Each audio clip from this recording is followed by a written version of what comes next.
찬송하겠습니다. 550장입니다.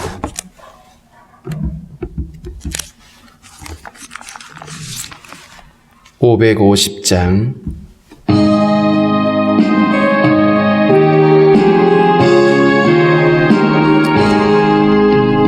시온의 영광이 빛나는 아침, 어둡던 이 땅이 밝아오네. 슬픔과 애통이 기쁨이 되니 시온의 영광이 비춰오네. 시온의 영광이 빛나는 아침, 매였던 종들이 돌아오네. 오래전 선지자 꿈꾸던 복을 만민이 다 같이 누리겠네. 보아라, 광야에 하초가 피고 말랐던 시냇물을 흘러오네. 이 산과 저 산이 마주쳐 울려 주의 순종을 찬송하네. 땅들아 바다야 많은 섬들아 찬양을 주님께 드리어라. 싸움과 죄악이 가득한 땅에 찬송이 하늘에 사무치네. 아멘. 기도하겠습니다. 살아계신 하나님, 감사합니다. 오늘도 우리에게 새 아침을 허락해 주시고 주님 앞에 나와 머리 숙여 기도하게 하신 하나님, 감사합니다. 참으로 어두웠던 땅이 밝아지는 것처럼 죄악과 사망으로 가득한 아버지 이 땅에 예수 그리스도의 복음을 통하여 우리를 살게 하시고 우리에게 생명 주시는 주님의 그 은혜를 감사합니다. 하나님, 이 놀라운 주님의 이 복음의 소식들이 여전히 절망 가운데 있는 사람들에게 함께 전해질 수 있게 도와주시고, 특별히 전염병으로 고통하고 두려워하고 있는 사람들에게 소망의 이유로 증거되어질 수 있도록 주님 인도해 주시기를 원하고 기도합니다. 참으로 하나님 아버지, 마른 뼈가 살아나듯이 하나님 아버지, 죄악으로 인하여 죽었던 우리 영혼들이 그리스도의 이 십자가 보혈과 부활의 은혜로 말미암아 우리를 살게 하셨사오니 날마다 우리가 그 아버지 생명 가운데 거할 수 있게 도와주시고 주님과 동행하며 살아갈 수 있는 믿음을 허락해 주시기를 원합니다. 하나님 아버지, 오늘도 성도들의 모든 간구와 기도를 기억하여 주시고 주님 보시기에 선한 것으로 응답해 주시기를 원하고 기도합니다. 하나님 아버지, 성도들의 가정과 기업 가운데 은혜를 더해 주시고 하나님 아버지, 여러 가지 많은 아버지 계획하는 것들, 하나님 앞에 기도하는 것들이 주님 안에서 형통할 수 있게 도와주시고 은혜를 베풀어 주시기를 원하고 기도합니다. 하나님 아버지, 원 없는 것은 육체의 연약함 때문에 어려움을 겪고 있는 성도들에게 치료의 영을 더하여 주시고 하나님 아버지, 깨끗게 하시며 새 힘을 얻을 수 있도록 주님 인도하여 주옵소서. 하나님 아버지, 오늘도 나라의 부름받은 형제들 맡은 사명 잘 감당할 수 있도록 은혜를 더하시며 저들에게도 하나님 더욱더 함께 하시는 주님의 은혜를 바라볼 수 있도록 믿음을 다하여 주옵소서.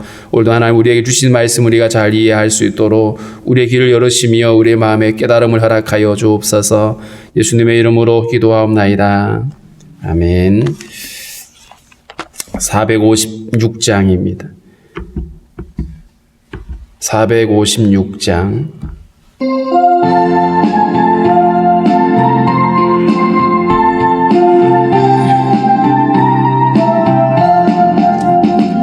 거친 세상에서 실패하거든 그 손 못 자국 만져라. 고된일 하다가 힘을 얻으리 그 손 못 자국 만져라. 그 손 못 자국 만져라. 그 손 못 자국 만져라. 주가 널 지키며 인도하시리 그 손 못 자국 만져라. 내가 어둠 속을 걸어갈 때에 그 손 못 자국 만져라. 주가 참 평안을 내게 주시리 그 손 못 자국 만져라. 그 손 못 자국 만져라. 그 손 못 자국 만져라. 주가 널 지키며 인도하시리 그 손 못 자국 만져라. 내가 부활의 주 따라가려면 그 손 못 자국 만져라. 내가 주 안에서 길이 살리라 그 손 못 자국 만져라. 그 손 못 자국 만져라. 그 손 못 자국 만져라. 주가 널 지키며 인도하시리 그 손 못 자국 만져라. 너의 죄악의 짐 무거울 때에 그 손 못 자국 만져라. 마음 문 열고서 주를 모셔라 그 손 못 자국 만져라. 그 손 못 자국 만져라. 그 손 못 자국 만져라. 주가 널 지키며 인도하시리 그 손 못 자국 만져라.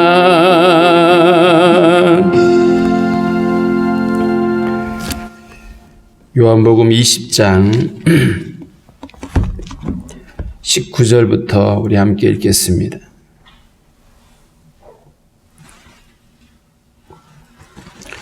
요한복음 20장 19절부터 함께 읽겠습니다.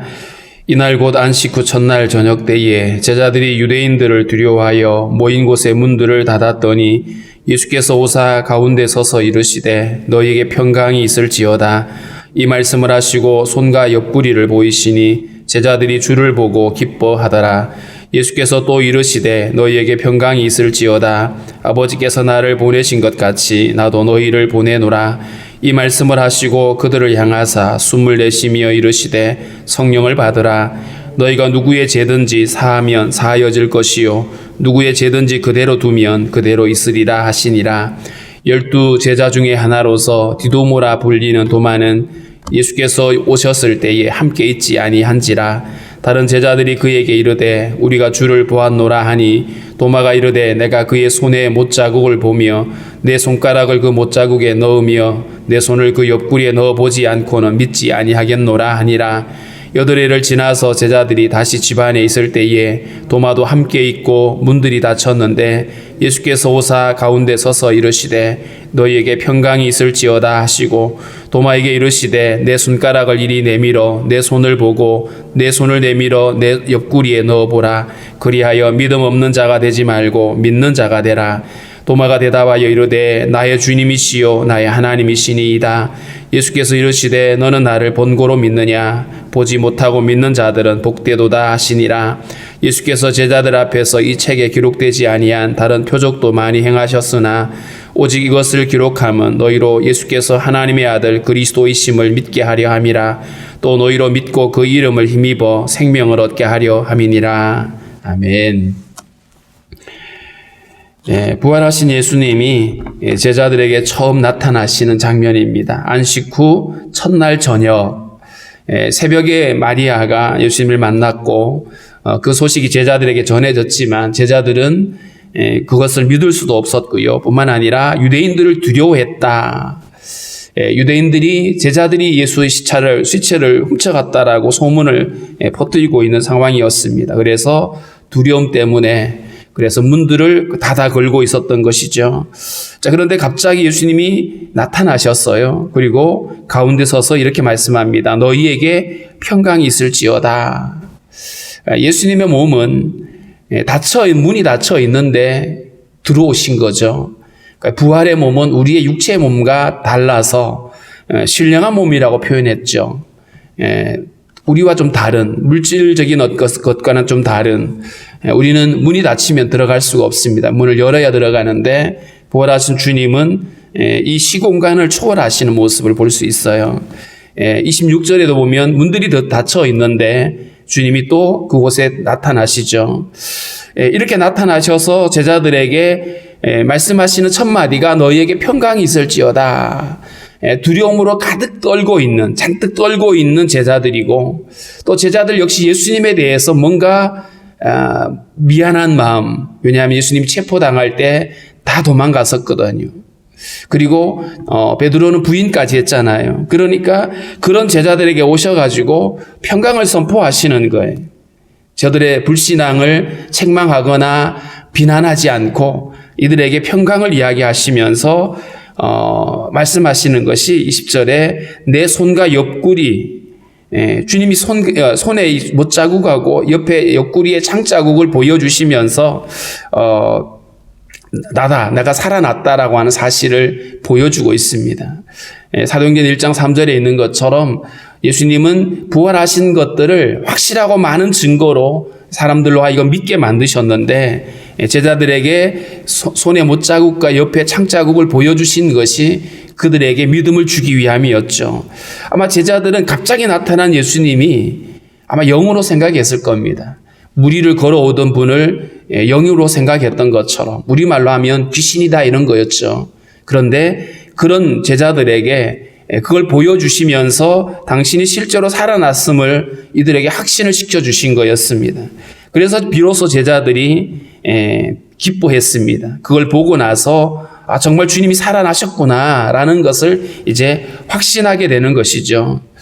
21절에 보면 다시 주님 말씀합니다. 너희에게 평강이 있을지어다.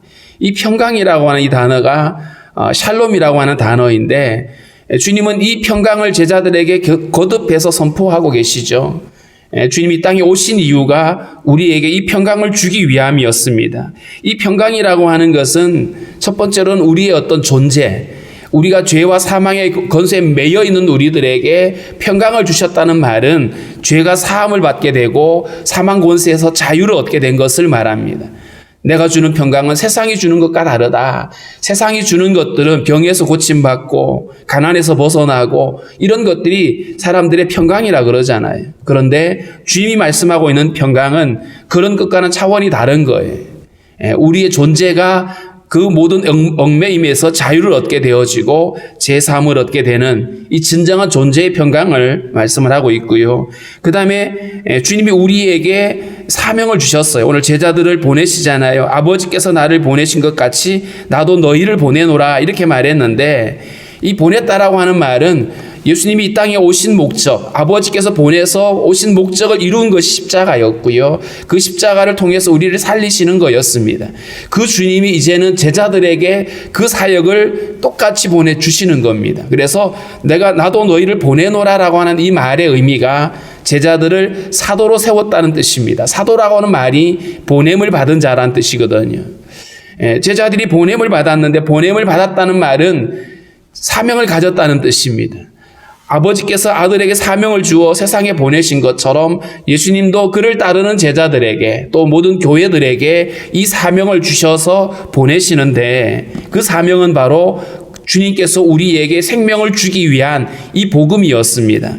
이 복음을 전하는 사명을 갖게 되는데, 이 복음을 전할 때에 우리들에게 부담이 있습니다. 이걸 어떻게 전하지? 이걸 어떻게 우리가 이 일을 감당하지라고 하는 두려움이 있는데 사실은 이것조차도 주님이 우리에게 평강을 주시는 거예요. 그래서 평강이라고 하는 이 단어 안에는 하나님께서 우리에게 주신 이 사명을 우리가 감당할 때에 우리의 지혜나 우리의 능력 가지고 하는 것이 아니라 주님이 친히 우리 가운데 일하신다라는 겁니다. 그래서 이어지는 말씀에 보면 성령을 받으라라고 말씀하죠.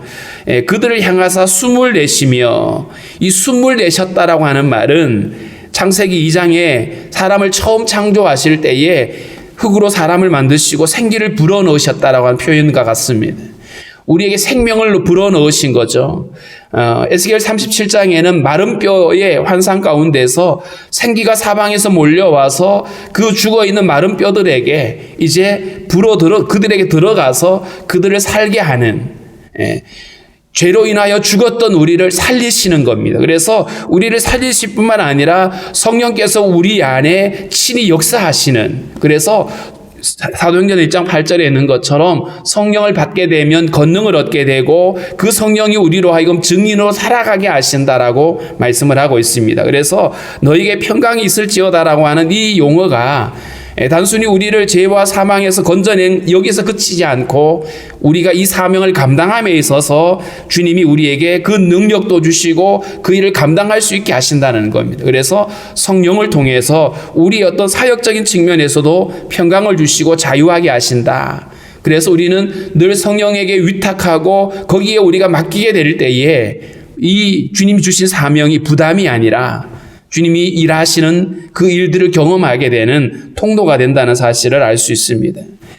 나도 너희를 보낸다라고 하시는 이 말씀, 모든 복음서에 그 부활하신 예수님의 그 사건을 기록해 놓은 다음에 이어지는 마지막 그것이 제자들을 보내시는 장면들이죠. 예수님이 이 땅에 오셔서 복음을 완성하시고 그 복음이 모든 민족에게 전해져야 되는데 그 사명이 바로 주를 따르는 제자들과 교회들을 통해서 그 일이 진행되고 있다라고 하는 사실을 알 수 있죠. 23절에 보면 너희가 누구의 죄든지 사하면 사하여질 것이요 누구의 죄든지 그대로 두면 그대로 있으리라. 마치 제자들에게 죄를 사하는 권세를 준 것처럼 이렇게 이해될 수 있는데 이 말씀의 의미는 그런 의미가 아닙니다.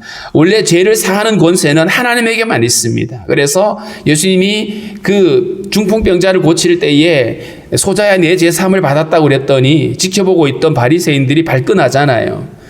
죄를 사할 수 있는 권세는 하나님밖에 없다. 이게 맞습니다. 그런데 이 말씀을 주신 이유가 뭐냐 하면 이 예수 그리스도의 복음이 우리를 죄 사함에 이르게 하는 복음이거든요. 이 복음을 듣고 우리를 죄 사함에 이르게 하는 회개의 복음인데 이 복음을 제자들이 전했을 때 혹은 이 복음을 교회가 증거했을 때에 복음을 받아들이는 사람들은 죄 사함을 받게 되는 겁니다. 그런데 그것을 받아들이지 않는 사람들은 그대로 있는 것이고 뿐만 아니라 그대로 두면 그대로 있을 거다. 복음이 전해지지 않으면 복음을 듣지 못하면 그들은 그 죄에서 벗어날 길이 없는 것이죠. 그래서 오늘 누구의 죄든지 사하면 사하여질 것이고 누구의 죄든지 그대로 두면 그대로 있을 거라고 하는 이 말씀은 제자들에게 이 복음을 전해야 될 사명이 있음을 거듭 이야기하고 계시는 겁니다. 그래서 교회는 복음을 전할 사명이 있고 그 복음이 전해져야 사람들이 믿고 예수님께로 돌아올 수가 있고 구원받을 수가 있는 것입니다. 그래서 복음이 증거되지 않으면 전해지지 않으면 믿을 수가 없는 것이죠. 그래서 제자들이 이 복음을 전할 사명을 받았다라고 하는 사실, 그리고 이 복음은 성령을 통해서 친히 증인들의 삶을 통하여 증거되고 있음을 말씀하고 있습니다. 24절부터 29절에는 도마에 대한 한 사람, 믿지 못하는 한 사람을 주님이 그에게 믿음을 주시는 과정들입니다.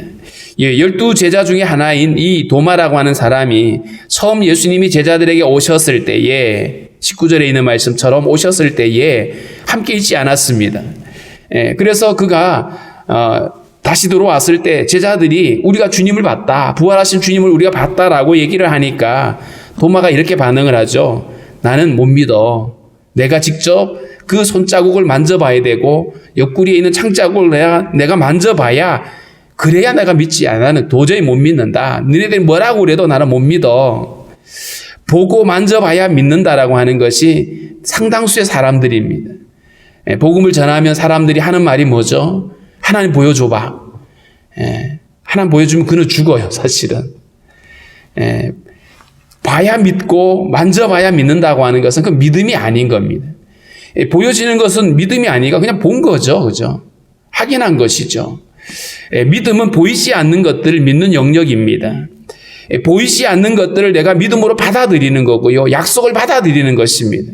그래서 보지 않고 만져보지 않고 난 못 믿는다고 하는 말은 그 믿음과 관계없는 것들이에요. 오늘 이 도마가 사실은 이 도마의 반응이 그 사람이 특별한 게 아니라 대부분의 사람들이 그러합니다. 만져봐야 되고 봐야 되고 경험해봐야 나 믿겠다라고 하는데 이런 도마를 위해서 주님이 다시 찾아오셨어요. 여드레를 지나서 제자들이 다시 집안에 있을 때에 도마도 함께 있었다. 그런데 그곳에 주님이 찾아오셨어요. 그러면서 똑같은 얘기를 하십니다. 너희에게 평강이 있을지어다. 주님이 이렇게 거듭 이야기하시는 것은 이 땅에 정말 불신이 가득하고 반역이 가득한 이 땅에 주님이 심판하러 오신 것이 아니라 우리에게 평강을 주기 위해서 오셨다는 사실을 우리가 알 수 있죠. 오늘 이렇게 평강을 외치시면서 도마에게 주님이 마치 거기에 도마 한 사람만 있는 것처럼 도마에게 주님이 이렇게 말씀합니다. 네 손가락을 위로 이리 내밀어서 내 손을 한번 만져봐라. 네 손을 내밀어서 내 옆구리에 있는 이 자국을 네가 한번 손 넣어봐라. 그러면서 하신 말씀이 그리하여 믿음 없는 자가 되지 말고 믿는 자가 되라. 믿지 못하는 도마에게 확신 주기 위해서 찾아오셨고 그러면서 만져봐라. 손 넣어봐라고 말씀을 하시면서 믿음 없는 자가 되지 말라라고 믿는 자가 되라고 말씀하시는데 이 주님의 사랑을 우리가 읽어볼 수 있죠. 사실 우리가 예수님을 믿게 되어지는 우리의 어떤 개인의 체험만 봐도 우리가 그냥 믿었던 게 아니잖아요. 내가 뭔가 대단해서 나는 예수님을 그냥 믿어줬어. 이게 아니거든요. 사실은 우리가 믿음에 이르기까지 수많은 것들이 우리를 통해서 주님이 참아주셨고 기다려주신 거였습니다. 믿지 못하는 도마에게 확신을 주셨던 것처럼 우리에게 수많은 일들을 통해서 예수를 믿게 만드신 것. 그래서 에베소서 2장에는 믿음 또한 하나님의 선물이라고 말씀합니다. 우리가 잘나고 똑똑해서 믿은 것이 아니라 우리에게 믿게 하시는 하나님, 우리의 마음에 깨달음을 주셨던 그 주님의 은혜가 우리에게 있는 것이죠. 믿음이 없는 자가 되지 말고 믿는 자가 되라. 이 얘기는 사실 우리에게도 날마다 되새겨야 될 말씀들일 겁니다. 우리 끊임없이 믿음으로 반응하기보다는 믿음이 아닌 우리 어떤 경험으로 반응을 하게 되고 우리 어떤 지식으로 반응할 때가 많은데 날마다 우리가 믿음으로 반응하는 자가 될 수 있도록 우리 기도할 수 있어야 됩니다. 그러면서 도마가 이때의 대답을 이렇게 하죠. 나의 주님이시요 나의 하나님이십니다.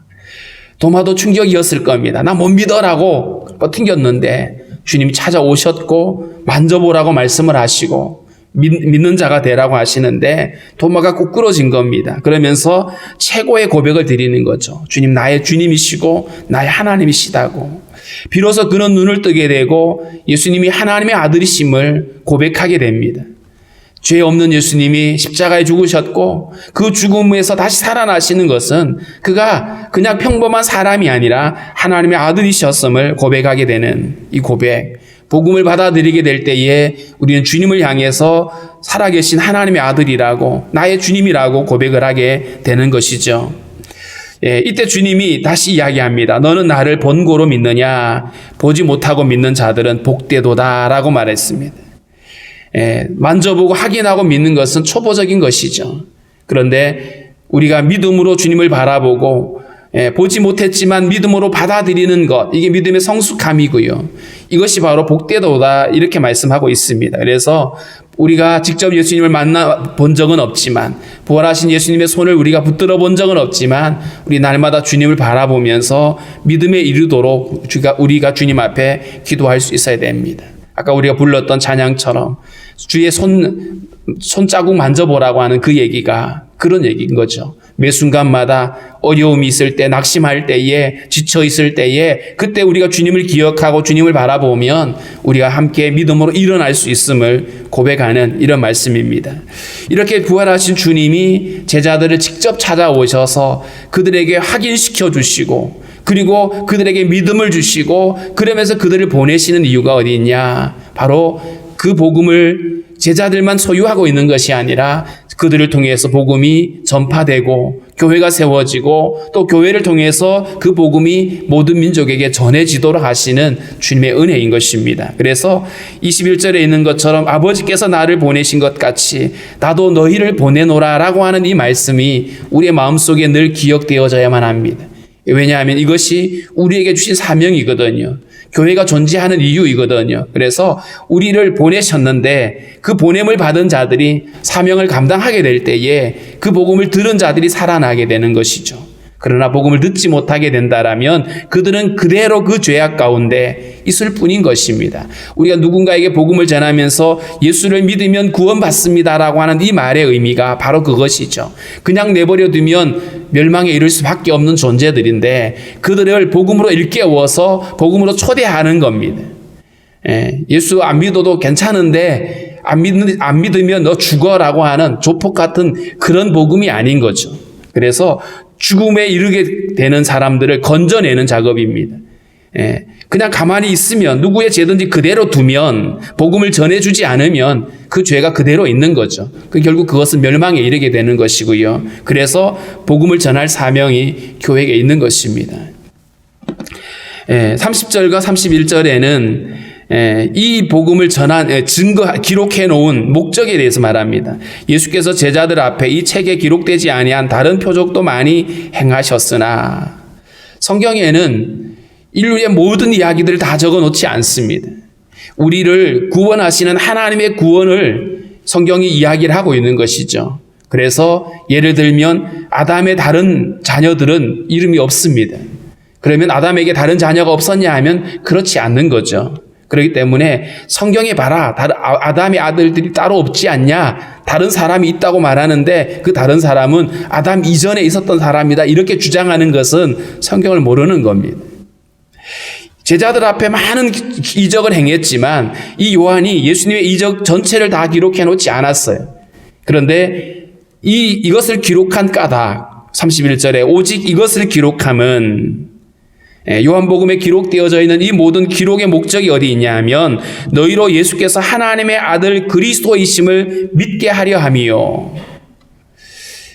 많은 사람들이 예수님의 기적을 보고 예수님을 그냥 어떤 선지자, 어떤 대단한 능력 행하는 사람 이런 수준으로 알고 있었는데 그때 주님이 제자들에게 물으셨잖아요. 너희는 나를 누구라 하느냐라고 물었을 때 베드로가 주는 그리스도시고 살아계신 하나님의 아들입니다.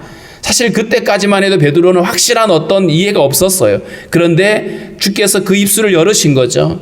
그리고 나서 이것을 알게 하신 이가 바로 주님이라고 말했잖아요. 그런데 이 고백이 사실은 복음을 받아들인 모든 사람들의 고백이 되어져야 된다.